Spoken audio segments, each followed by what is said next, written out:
ಒಬ್ಬ ಬೇಟೆಗಾರ ಒಂದು ಹರಿತವಾದ ಬ್ಲೇಡ್ ಮೇಲೆ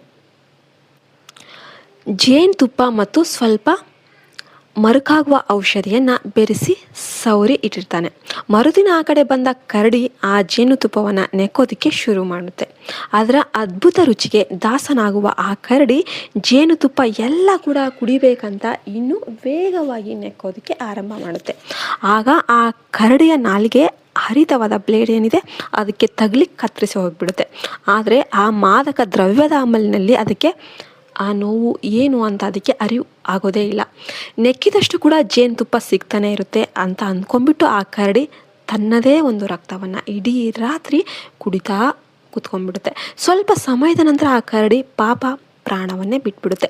ಮರುದಿನ ಬಂದ ಬೇಟೆಗಾರ ಒಂದು ಬುಲೆಟ್ ಕೂಡ ಖರ್ಚು ಮಾಡದೆ ಆ ಕರಡಿಯ ಚರ್ಮವನ್ನು ಸುಲಭವಾಗಿ ಸುಲಿದುಕೊಂಡು ಹೋಗ್ತಾನೆ.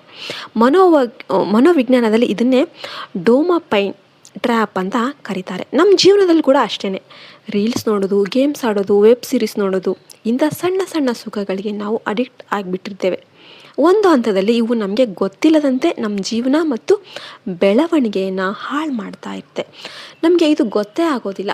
ಅದಕ್ಕೆ ನೀವು ಕೂಡ ನಿಮಗೆ ಗೊತ್ತಿಲ್ಲದೆ ಯಾವುದಾದ್ರೂ ಸಣ್ಣ ಸುಖಕ್ಕೆ ದಾಸರಾಗ್ತಾ ಇದ್ದೀರಾ ಅಂತ ಅನಿಸಿದ ತಕ್ಷಣವೇ ಆ ಅಡಿಕ್ಷನಿಂದ ಹೊರಬರೋದಕ್ಕೆ ಪ್ರಯತ್ನ ಮಾಡಿ. ಆ ಕರಡಿ ಮಾಡಿದ ತಪ್ಪನ್ನು ನೀವು ಕೂಡ ಮಾಡೋದಕ್ಕೆ ಹೋಗಬೇಡಿ. ಇನ್ನಷ್ಟು ಮಾಹಿತಿಗಾಗಿ ನಮ್ಮನ್ನು ಫಾಲೋ ಮಾಡಿ.